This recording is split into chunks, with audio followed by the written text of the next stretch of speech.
I dreamed I saw him after he died, and in silver letters in the heavens was spelled out, there is no God. I turned to my father in the dream and asked, but who wrote that in the heavens? And he said, exactly. Welcome to Writer's Voices with Monica and Caroline. I'm your host, Monica Hadley, and with me today is my co-host and mother, Caroline Kilborn. How are you doing?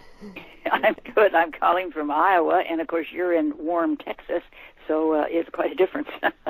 That is true. But that's okay. That is very true. Our guest today is Sarah Ruhl, who is a playwright, 2 times Pulitzer Prize finalist, Tony Award nominee, and author of the book 100 Essays I Don't Have Time to Write, which was a New York Times Notable Book of the Year. She has been the recipient of a MacArthur Fellowship, the Susan Smith Blackburn Prize, the Whiting Writers Award, the Penn Laura Pels International Foundation for Theater Award for a Mid-Career Playwright, and the Steinberg Award. She is currently on the faculty of the Yale School of Drama and lives in Brooklyn with her family. The book that Sarah's here to talk to us about today is titled Letters from Max, A Book of Friendship. In 2012, Max Ritvo was a student in Sarah's playwriting class at Yale University. He was also in remission from pediatric cancer, and while in the class, his cancer returned. Over the next 4 years, Sarah and Max exchanged letters. Max, during that time, wrote beautiful poems, and he and Sarah would talk about these poems and many other things in these letters until his death in 2016. 2 collections of Max's poems have been published, 4 Reincarnations and The Final Voicemails, both published by Milkweed Editions in 2016 and 2018, respectively. His chapbook, Aeons, was chosen by Jean Valentine to receive the Poetry Society of America Chapbook Fellowship in 2014. Ritvo's poetry also appeared in The New Yorker and Poetry, among many other publications. And in these letters, which were curated by Sarah, they explored writing, death, and, most important, friendship. As Max wrote, "We'll always know one another forever, however long ever is, and that's all I want, is to know you forever." Welcome to Writer's Voices, Sarah. Are you always in Iowa and Texas, or is this special or unusual? Well, sometimes she's in Iowa, too. She lives in both places, so. Right. Oh. I'm always in Iowa. Where in Iowa? Sorry if you don't mind my asking, just because my family lives in Iowa. Oh, really? Oh, really? Oh. I live in southeast Iowa in Mount Pleasant. Now, for all our listeners out there, this is where the interview got a little tricky because my digital recorder decided to stop working and I didn't notice it for about 10 minutes. So once we did, we sort of started over, but there were some missing places and the timing ended up being a little off. So as you're listening to the rest of this interview, there may be times when we're referring back to an earlier part of the conversation and you say, did I miss that? Well, you did, but it's not your fault, it's ours. Sarah took it all very much in stride and really thought it was kind of a message from Max that he was fooling with us. I guess this Max had quite a sense of humor. In fact, once we got going again, pretty far into it, Sarah was going to read a poem that Max had sent her, and the call dropped completely. She was pretty sure Max was saying, don't read that poem, so she chose another one instead. So as I went back later to try and record the introduction, which got dropped, and the explanation of what got dropped, I found it so much harder to do this than it is to actually carry on a conversation with somebody. That all being said, I hope you enjoy the rest of our conversation with Sarah Ruhl. Sometimes I feel like this is Max saying hello. I was on a live radio program once, and the call just dropped out, and they were like, "We've never had this happen before." And I was like, "Well, hello." So now it seems to be working. Okay. but it does look like I only got a little bit of the previous conversation. It's okay. Okay, so well, let's just start again with, you know, what drew you to Max? Well, I say somewhere in the book that when he walked into class, it was as though an ancient light bulb hovered over his head, and that's what it felt like this immediate recognition that here was a very, very wise person. And he's also incredibly funny. So, it strikes me that Max is this weird combination of John Keats and Mike Nichols. You know, he loved making people laugh. And he also had this incredible intelligence where he was making connections like 10 times faster than most of the people in the room, but not in any kind of self-centered way. He was also an incredibly good listener, very generous with his friends and with other writers. And how much did when he was in your class, was his health pretty good then that he was able to participate pretty fully? He started out the semester fine. You know, at one point he had written me a letter saying he'd have to miss a little bit of class, or he asked permission to miss a little bit of class to go see this play in New York he'd bought tickets for before the class existed. So he was going to Einstein on the Beach, which is hours long. And I said, that's fine, but maybe you could write a little report for the class on it, and, you know, maybe you could at least stop at class and then go to the train. He said, I can't get to the train on time. I have to eat in a really regimented way to keep my weight up because of the chemotherapy I had in high school. And so it was at that moment that I knew that in the past he'd battled cancer, but it wasn't until the end of the semester that he had a recurrence. When I met him, you know, everyone thought Max was in the clear. Wow. Mom, do you have some questions?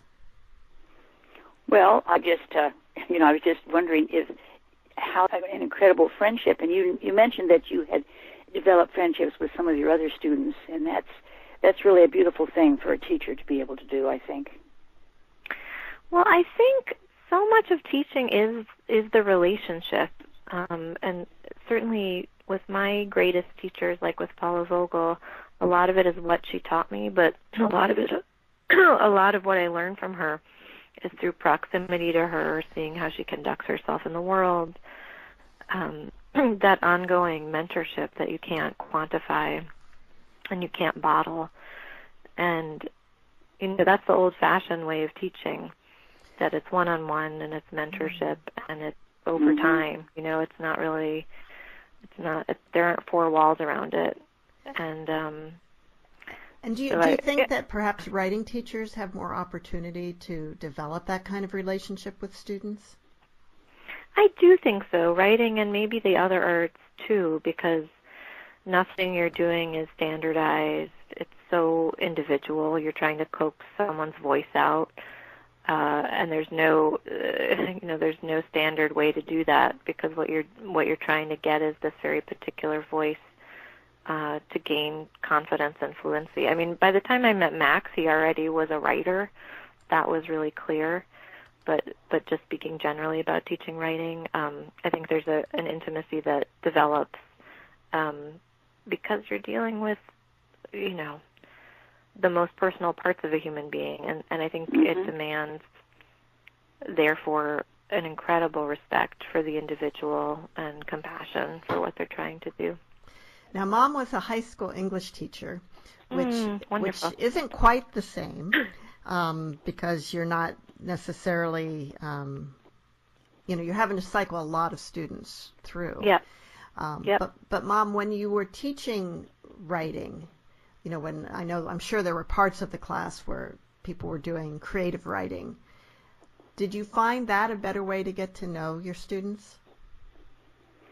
Well, we didn't really do that much writing because we had to do Shakespeare and so forth, and but some of them really didn't. They rebelled against writing. I don't know why that was, but they didn't want to put any of their feelings down on paper. And it was sometimes a struggle to get them to do that, and it's too bad, because that's one way that they can find themselves and express themselves.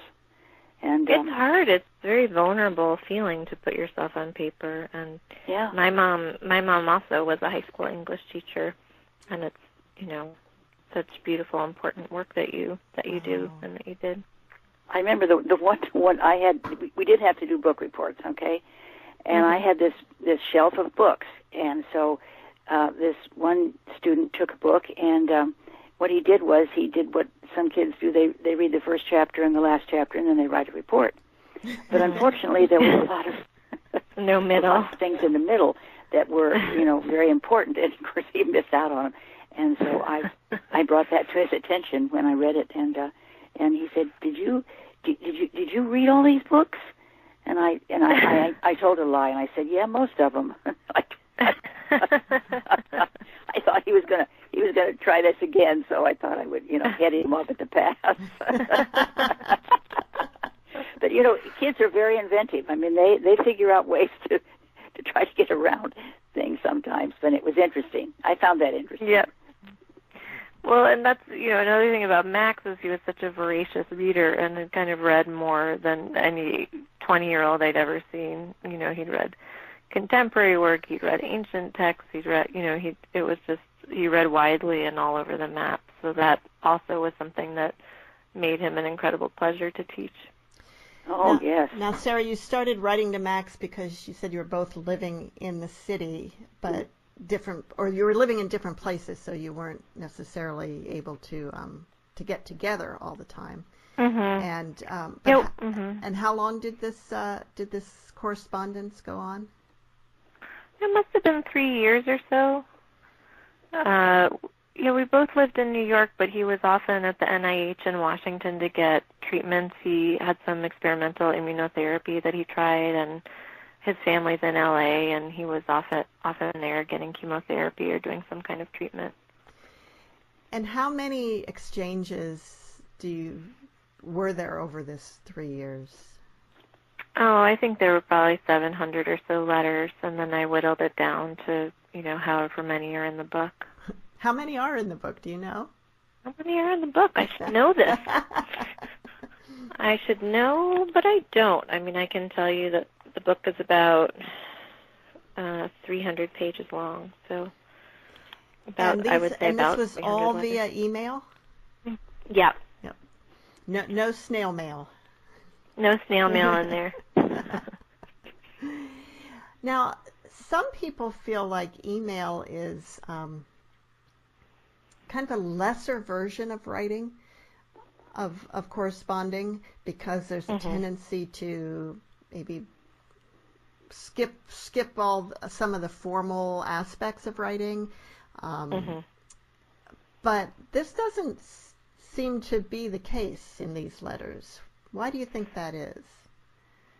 I think it's true. I mean, I think Max was such an old soul that he could write as though he was on a 19th century whaling ship, even though he was using digital technology. And when email came out, I kind of thought, oh, here's the death of letter writing. But I think in our case it wasn't. In our case, the technology just helped put it into the ether a little bit faster. But I think one thing that makes letter writing, like the physical, tactile letters, so beautiful is the passage of time it takes to get to you, and then the passage of time it will take for the letter to find its way to the reader. So I do think email, by compressing time, does something a little different. And it's interesting to me that Max, for example, waited a year to respond to one of my emails, which is so rare, because we were in contact in the intervening time, but he wanted to think about it, the way that you wait and you think about a letter and you write back when you're ready. Now, that makes me very curious about, I'm wondering if you could read that exchange for us. Sure. Let's see if I can find it. And while she's looking for that, I'd like to remind our listeners that you're listening to Writers' Voices with Monica and Caroline, and our guest today is Sarah Ruhl, and she and Max Rietveld are the authors of Letters for Max. Letters from Max. Sorry, a book of friendship. Okay. Let's see here. I found his response. Here, okay, I have it now. I'll just read part of it. Dearest Max, a letter and fair warning. This is a letter about the afterlife, so read on only if you wish to contemplate such things. And I should contextualize this by saying we had just had lunch, and Max had told me that he'd had some bad news and that he was afraid to die, and so that's why I wrote him this letter. You told me yesterday that you were scared of death, that sometimes you leave the house and forget your wallet, and you think that death might be like that sensation. I left the house but forgot my body, my house, my New York City, my fiancé, my mother. The metaphor seemed apt, walking out of the house and forgetting, but not being quite sure what you've forgotten. I think I may have told you once about a dream I had that comforted me about death. I'd had a biopsy of some breast tissue that looked questionable. It was normal, but I was dreaming and thinking of death. In my dream, I was going to a Buddhist temple in India. The steps were very high up and gave me nowhere to go. When I got to the top, I was going to make an offering, and I saw that monks were meditating, and the odd thing was they were able to meditate with their heads severed from their bodies. I found this horrifying, the severed heads, but also comforting, that the monks could still meditate without their bodies. In other words, that their consciousness persisted. After I saw these monks, I saw golden Buddhas racing, all in gold. I was going to leave this tower and walk back down the steps, all arranged like Legos, not glued in. As I walked down, the lapis Legos shifted under me, and I faltered, falling. I was holding on to my daughter Anna's hand. When I reached the bottom, the stairway was gone, crumbled, and I apologized to a monk, and he said, "It's all right, they get arranged newly every day." I'm not sure why, but I found this dream to be a talisman that made me less afraid of death. The other dream that comforted me about death was about my father. I dreamed I saw him after he died, and in silver letters in the heavens was spelled out, there is no God. I turned to my father in the dream and asked, "But who wrote that in the heavens?" And he said, "Exactly. I will pray to whatever God or God that your body gets better, and if your body doesn't get better in this lifetime, I will pray that we meet up and recognize each other in the next lifetime, where probably you will be my teacher as you once were previously. Okay?" And then it goes on a little bit from there, and then Max wrote back a year later, "Sarah, it's taken me just over a year to attempt to reply to this letter. I've told you often how much it means to me and how I intend to reply, but it's difficult to try to communicate back to something that loves you so much it burns you. I have a natural tendency to cut off people mid-sentence, to barely hear what they're saying before trying to touch it with my own mouth. I think my silence over this letter tells you how deep it goes. Thank you. This letter is silver in the sky, and in the end, that's probably all that will matter." And, I won't read the whole thing, but you get the idea. I had a dream after my father died where I saw him, and he also talked about God. Except really? What he said, yes, what he said was, he said, in heaven, the problems aren't all solved, but no one argues about God anymore. Yeah. He said no one cares about God? No one argues about God. Oh, no one argues about God. Wow, Yeah. the problems are not solved, but no one argues about God anymore. From what I took from the problems aren't all solved is that there's still things to work on, to challenge you. But people aren't fighting over God. I love that. Thank you. That's beautiful. Yeah. Well, I have a story about your dad, Monica. Then I don't know if I told you this, probably I did, but after he died that rest of that summer, I was down at the farm with your brother, Joel, and I was standing by the pond, and I said to your father, "I wish you could be here today because it's so beautiful, and you loved it so much." And he said to me, "But I'm so much happier where I am now." Mm. And I turned and looked because I could have sworn he was standing right beside me saying that. That's how clear his voice was. Huh. So then that gave me a lot of strength, a lot of peace to know that he was happy. I bet. It's kind of crazy. there's static in the connection, and you went out for a moment. Oh. And who knows why, but it's interesting. So it was about after you said, and it was as though he was right there after he said, "I'm so much happier where I am now." Kind of amazing. Wow. Yeah, it was amazing. Mm-hmm. Oh yeah. Did you lose your father when you were young? I was 22. And so Mom was a young widow. You were, what, 45? Yeah. And it was very unexpected. God, awful. Yeah. Oh, I need to tell you a story about a student of mine who, he had a heart problem. And he was always late to class. And, of course, I never marked him late, because he had to walk slowly and stuff. And then when he got to I'm junior high, and then when I moved to the high school, and he did too, he wasn't in my class anymore, but I saw him in the hallway, and they had assigned him a locker that was quite a ways from some of his classes. And so I said, well, Colin, I said, I have a locker here in the back of my room. I was a yearbook advisor. I said, why don't you put your stuff in here? So he did, and he actually died in the hallway at school that year. Oh, God. Yeah. And his mother wrote me a letter, and she said, we went to my husband died at the Grand Canyon, and she said, we went to the Grand Canyon last summer, and Colin wanted to go to the North Rim because that's where Mr. Herr died. God. He sounds like an amazing That's man. the most precious memory I have of being a teacher. Yeah. Wow. Well, the interesting thing about teaching, or what I kind of observe, is that you don't actually know who you've made an impression on and what difference you've made in people's lives often. Oh, you really don't until years later, and sometimes never. I mean, there are some students who I've thought, I didn't reach that student, and then 2 years later they'll say, I used that exercise you gave me all the time. It helped me. Yeah, right, exactly. Yeah, it's great. That's the joy of teaching. It's what you learn later. Yeah, that's true. Now, have you ever thought, since you're a playwright, Sarah, have you ever thought about turning this into a play? Some people have asked me about it, and I think I've done some readings where I've read, I've used my voice for me, and a friend has read Max, and it feels like, it could be two people in dialogue. It might work that way. I think when Max first died, it just was too unbearably sad to imagine like someone else being Max. Trying, of course, when you're acting, you never really are the other person.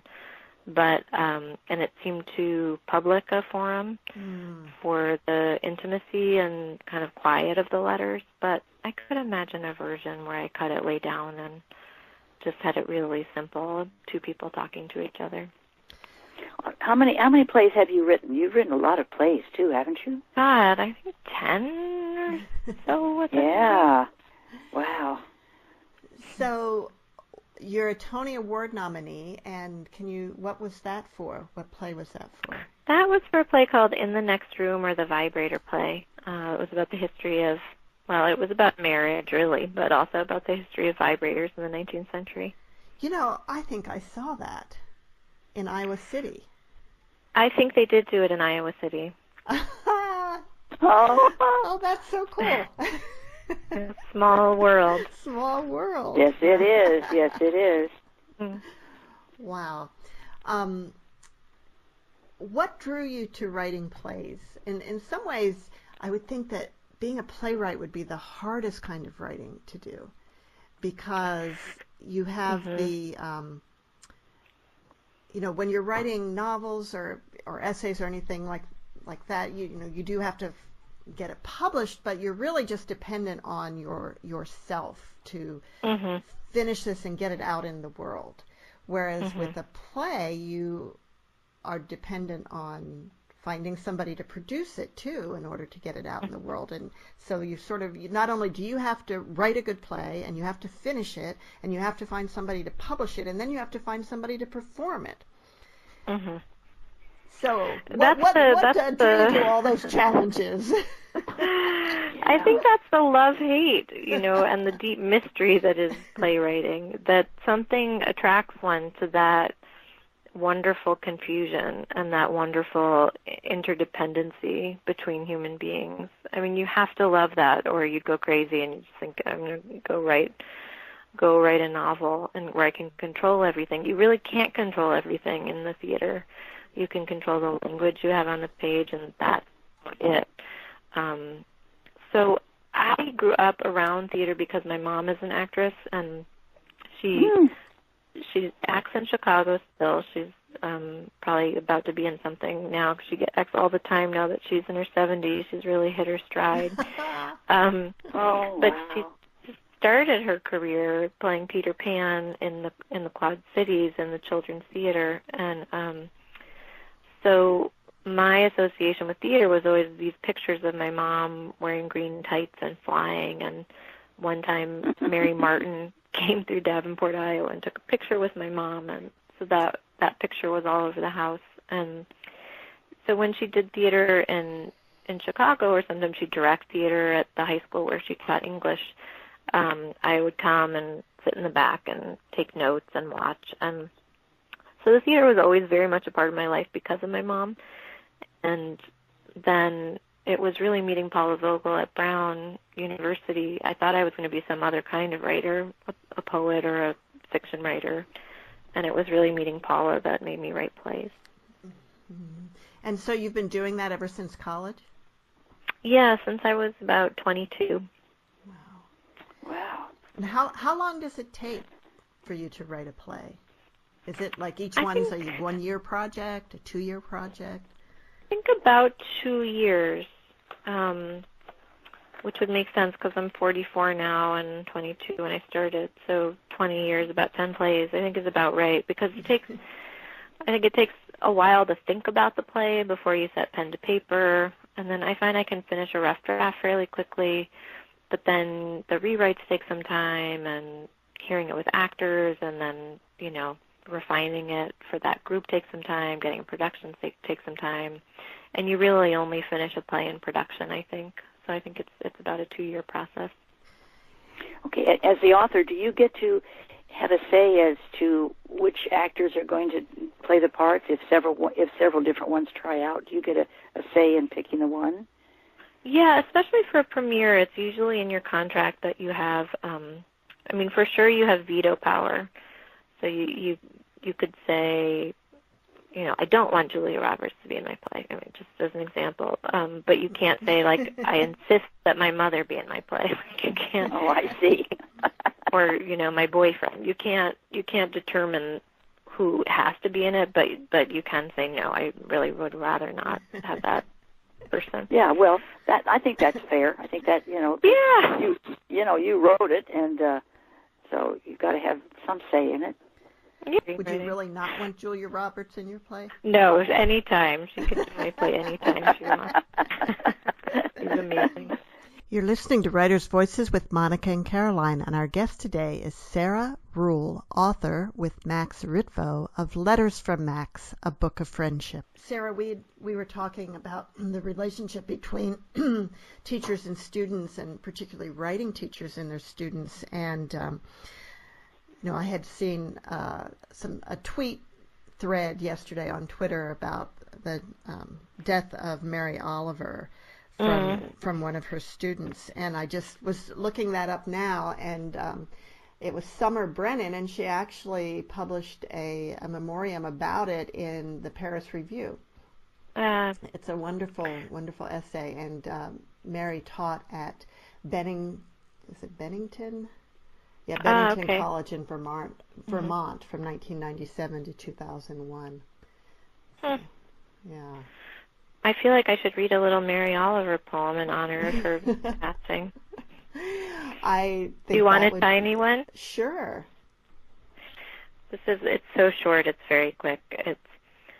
I did think, let's go about this slowly. This is important. This should take some really deep thought. We should take small, thoughtful steps. But bless us, we didn't. I just love that Mary Oliver poem. Oh. And that's really amazing that you had that right at the tip of your tongue. Well, I've got my books all around me. Oh. So as you were putting together these emails back and forth between you and Max, were there things that you didn't want to include because they were just too personal? There might have been. I mean, I think the letters are pretty close to the bone, and I think I think I mostly included that kind of emotion. But maybe like if Max had ever said anything negative or I said anything negative, I might have cut it because Max was an incredibly positive person, and I don't think he would want to be remembered as being critical in any way. But I didn't. There wasn't anything scandalous to cut, really. And how has his family reacted to this book? Well, I've become close with his mom, and she's really gone through it, and she's been very gracious and generous about the book, and I just as a mom myself. It's hard to imagine what another mom goes through, and I think she and Max were so incredibly close. So anyway, she was really helpful in allowing me to come to their house in Santa Barbara and tell me some stories about Max and walk around where Max walked and thought and wrote poetry. That was very, very gracious of her. Yeah, completely. It must, they must appreciate in some way that this is really a tribute to their son.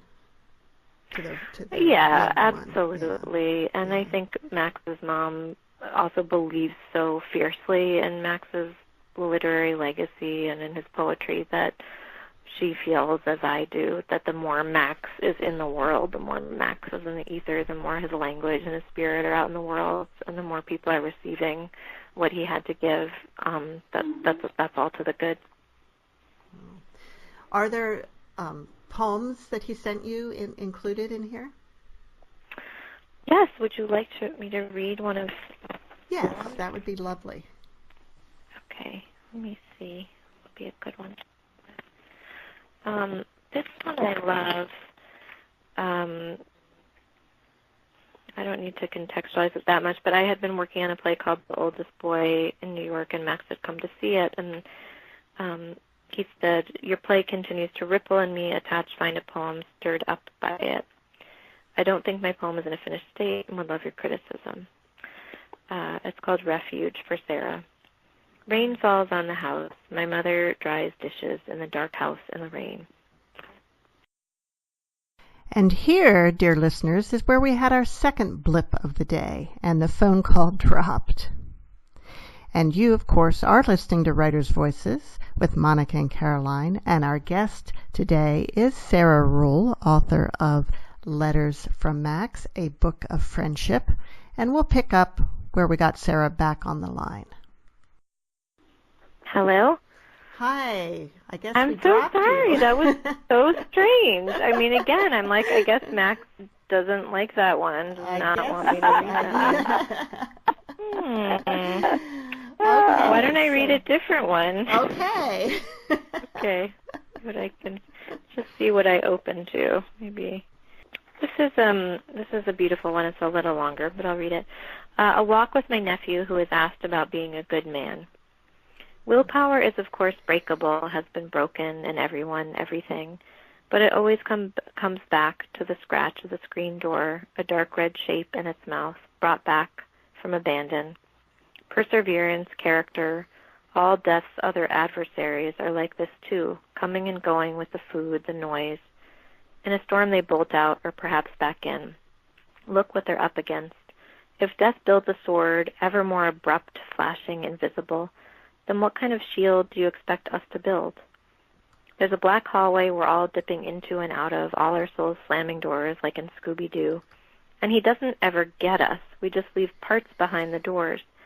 that we sometimes stumble back on again if we happen to try the same door. And eventually enough gets left behind. Heaven? Sure, there's still heaven. It's like this. A fish leaps out of the water and onto some grass by the roadside. He can move so fast out there without water crushing his spine. It's like discover he's guitar string, meant to go faster than he'd realized. All the gut he is sweetening beyond reason into a note, as his body finds its place in a silver flash that shuts out his mind out of air. Though there's more air now than he even knows what to do with. He melts in it like a waffle cone. This isn't helping, I can tell. Take this pill instead. Somebody guessed just what life was like and then made a pill for it. It's my favorite. Vanilla, I think.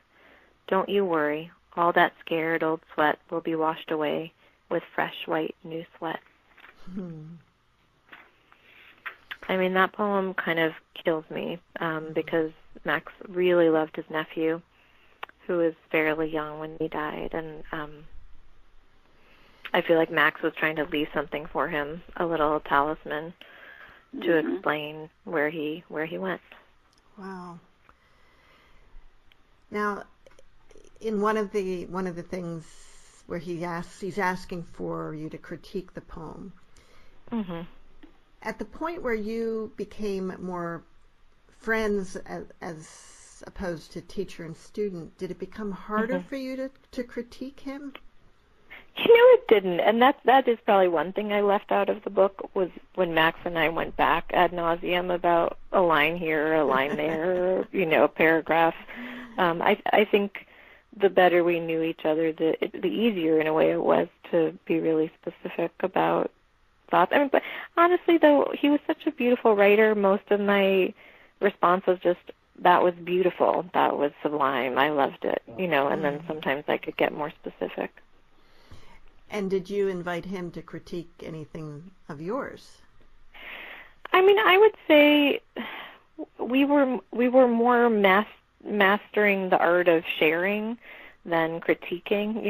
It was less about take this apart, and it was more, respond to this. What did it make you feel? How did it play upon you? Like what did it make you think of? I think that was more the nature of our going back and forth with our writing rather than the word critique, although he did use that word in that little letter that I wrote you. Or that I read. Do you have other people that you share with that way? Because it seems like maybe you were sharing things before they were really ready to put out in the world. Mm-hmm. I mean, honestly, very few. There are very few people I share early drafts with. My husband gets to see early drafts, some close playwriting friends. I have a little group I call the Pickle Council, and we meet and we share pickles, like problems where we're allowed to either bring pages or tell our pickles. Wow. So the Pickle Council, and then, occasionally I'll send an early draft of Paula Vogel. Even, I hate bothering her because she's so busy, but we also will share drafts. Wow. You're listening to Writers' Voices with Monica and Caroline, and our guest today is Sarah Ruhl, author with Max Ritvo of Letters from Max, A Book of Friendship. I'm curious, too, about your book of essays that you published. What year was that published? I'm so bad with dates, but let's see. I'm trying to think how old my kids were and how old they are now. I feel like it was about 4 years ago. 100 essays I don't have time to write. Yeah. Tell me a little bit about that. What's the, what led to that book? What inspired it? Well, really what inspired it is trying to balance motherhood and the writing life. And I think after I had my first daughter, Anna, I'd sort of figured out how to write again for a while, just with one baby. And then we had the surprise of having twins. Which was wonderful. But when going from 1 to 3, it was hard to wrap my mind around how I continued to write. And I think the essay form, particularly the short essay form, felt wonderful to me because I would basically just do an experiment. Like if I had a thought about something, I would see if I could remember it till nightfall when the kids were asleep to write it down quickly before one of them woke up screaming. And somehow that grew into a book. And what was moving to me about writing it and seeing it published was I never thought it would be a book. I was just practicing writing while I couldn't write plays. And so sometimes there are periods in your life where you think you're not working, you think you're not making progress, you think you're in a little cul-de-sac, and then to realize, oh, actually, you've been working all along, you've been writing all along, you're always doing your work, even though it might not look like it. Mm-hmm. And when did you realize that could be a book, and how did you go about finding a publisher?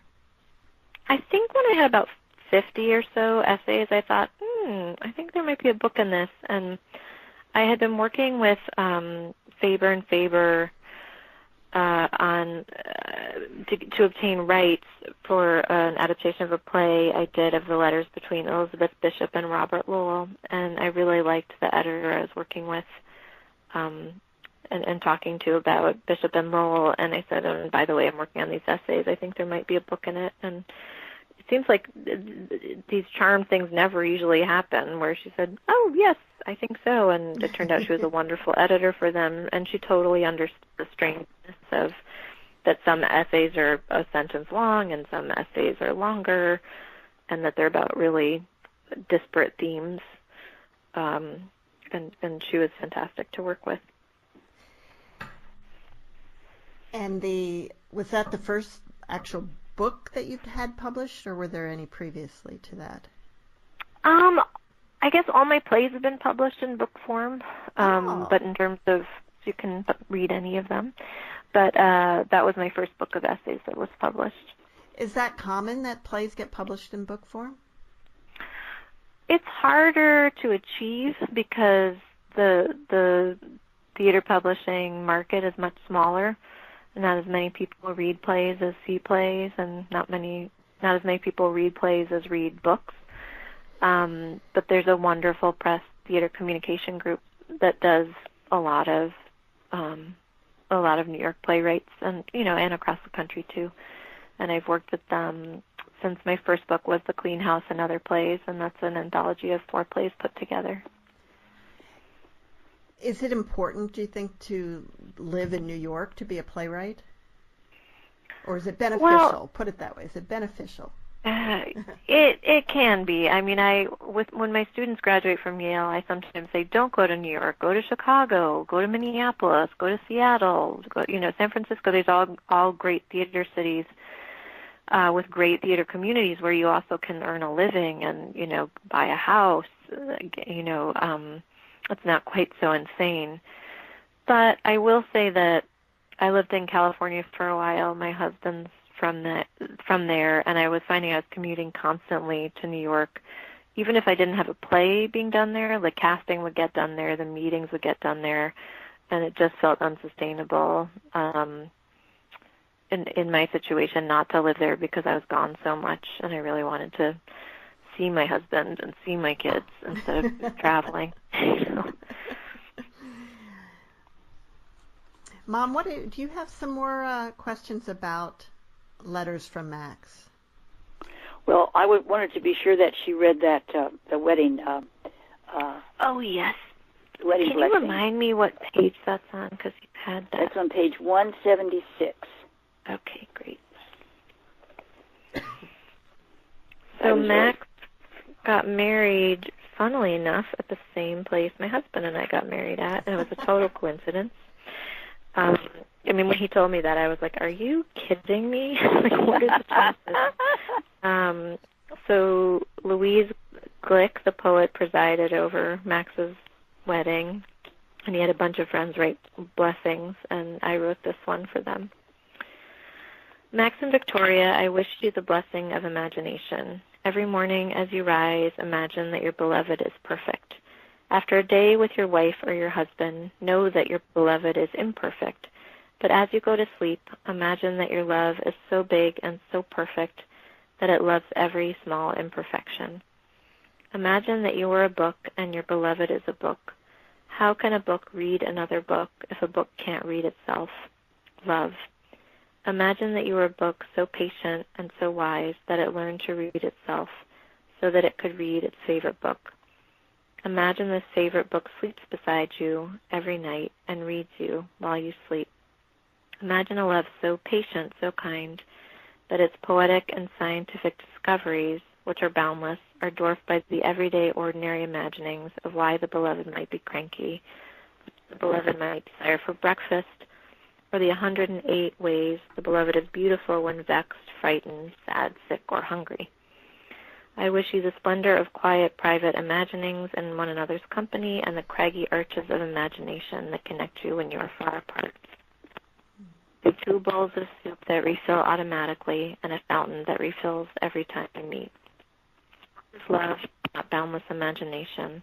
What is imagination, if not boundless love? Victoria and Max, you are brave, you are kind, but most of all, you are loved. May you experience the illimitable. May your cup runneth over. Mm-hmm.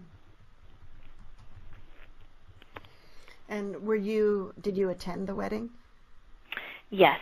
My husband and I came, and it was wonderful, and danced under the twinkling lights where we'd been married, Oh, wow. 14 years before.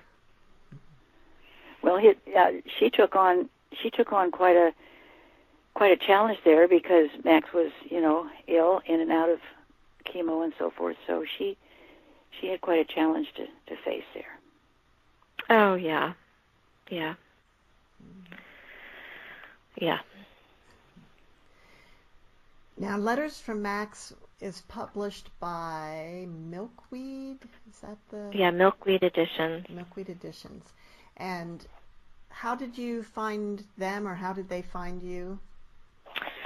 So Milkweed is Max's publisher for his other 2 books, which are so beautiful, 4 Reincarnations and The Final Voicemails. And so we went to Milkweed early with the letters to see if they were interested in them, and they were. And I think it was really good for me to be working with a publisher that already knew Max's voice and knew his work and knew what he was up to and loved him. I mean, the press really, really loves Max and all of his work, so it was a great home for the book. And Milkweed Editions has been around for a while. Sounds like they were founded in Minneapolis. Mm-hmm. And do you know a little more about their background? Yeah, they're a wonderful press. They're a non-for-profit, and they just make the most beautiful physical objects. Like, they just attend with so much care to the making of the book, and they're really thoughtful and kind press. Yeah, their website says their purpose is, just as the common milkweed plant is the site of metamorphosis for monarch butterflies, Milkweed Edition seeks to be a site of metamorphosis in the literary ecosystem. We take risks on debut and experimental writers. We invest significant time and care in the editorial process, and we enable dynamic engagement between authors and readers. And we operate as a nonprofit to pursue those ends without overbearing financial pressure. Wow. Yeah. That's really amazing when you think about it, isn't it? Well, it is amazing, and I realize that the book world has changed so much, over the past 20 years since the internet, and I think for press to really not be concerned with commercial issues is really, really a gift. Oh, yeah. You hear a lot about the consolidation in the publishing industry, and of course that's true, but there are still some great independent presses out there that do beautiful work. Yeah, absolutely. Yeah. And some of them, a lot of university presses, of course, but a lot of, ones that are really on their own. And I wasn't particularly familiar with Milkweed, but I'm going to check out more of their work. Yeah, they have a beautiful list, and a beautiful poetry list in particular. Yeah. Now, are you a poet as well?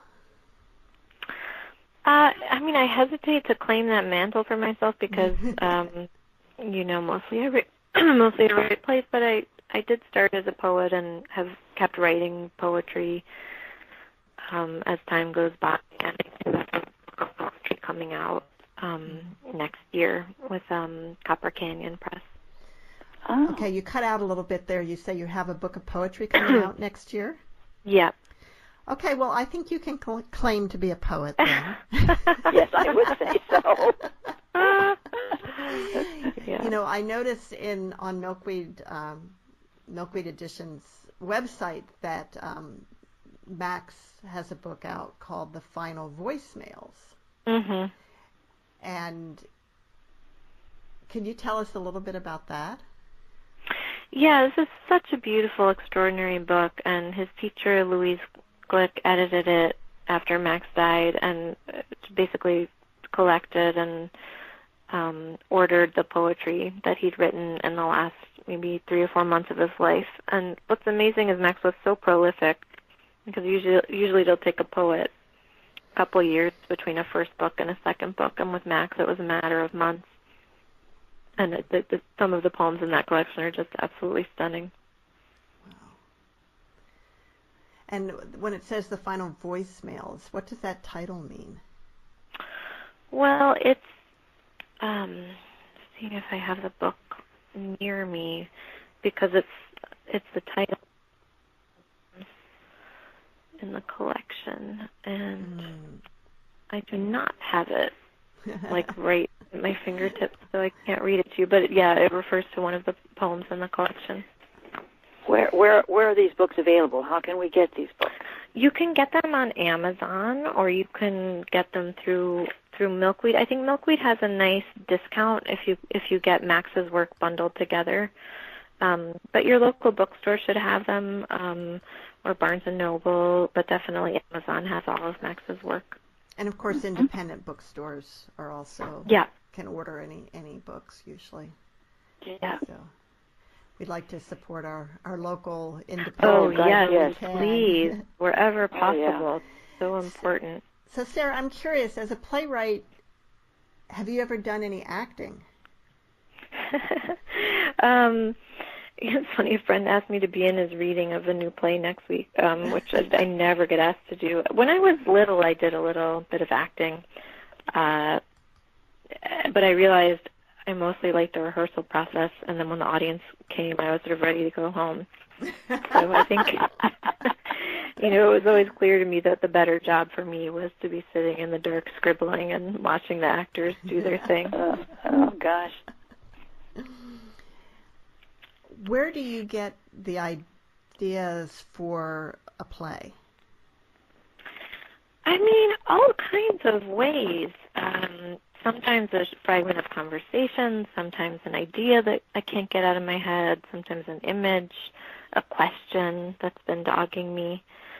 I'm working on a play right now about the Salem witch trials, and that came into being after seeing a production of The Crucible, where I was really confused about why Abigail Williams was so in love with John Proctor, and it just seemed so outlandish that was the cause of the hysteria of these women, like a young woman having a crush on an older man. And indeed, I investigated and found out that the real Abigail Williams was 6 years old and John Proctor was 60. So there was no way that this was, a thwarted romance. So it's a little bit about that. Oh, interesting. Yeah, indeed. Well, it fascinates me because it's the sort of official version a lot of school children get about the Salem witch trials, but it's historically really not accurate. And Arthur Miller went to great pains to show a lot of the granular research he did, but then the stuff he really made up, he just left out. So it kind of sounds like it was just maybe his fantasy. Well, here's the other bizarre thing. So he, at the time, was married, but he wanted to get with Marilyn Monroe, who he'd met recently, and he felt really guilty about it. And so he says somewhere that part of that libidinal energy went into the Crucible. So to me, this is so bizarre that this version of American history we have is actually inflected with Arthur Miller's desire for Marilyn Monroe. Oh, and that's why we think all these gosh. women got killed and hung at Gallows Hill, was because this younger woman had this, obsessive desire for an older man. So what was the real cause of the hysteria? Well, nobody knows.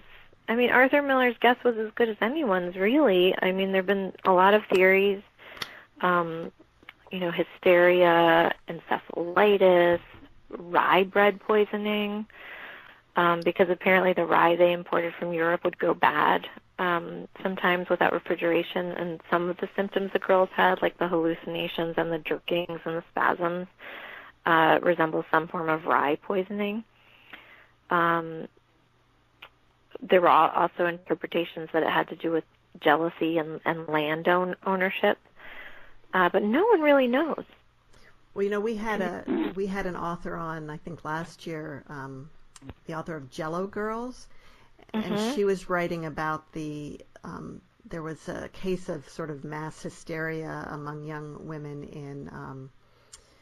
in the town where Jello had been made in upstate New York, and really, yeah, and in recently, like in 10 years ago, 20 years ago, I can't remember exactly when it was, but it was very interesting that even then the medical community couldn't come to couldn't really diagnose what was going on with these girls who had similar symptoms to the women or the young women in Salem. I should look into that. It's fascinating. Yeah. So I think we're about out of time. It's a little hard to tell because we had some technical difficulties here. Some interference. Some interference. I hope that you have enough for your segment. I think I'll be able to. Yes, I think I'll be able to. I think so. To do that. And it was really a pleasure to talk with you today, Sarah. Oh, lovely to talk to both of you. And I think it's so great that you've teamed up to do this podcast. Mom, do you have some final words for us today? Well, I do. Actually, it's from the book. This is a quote from Ralph Waldo Emerson. "A friend is a person with whom I may be sincere. Before him, I may think aloud." That was in the book, and I think that's beautiful. And that sounds like a real good description of your relationship with Max. Yes, definitely. Yeah. Well, thank you again, and we'll see you all next week on Writers' Voices. Thank you both so much. It was a pleasure to have you.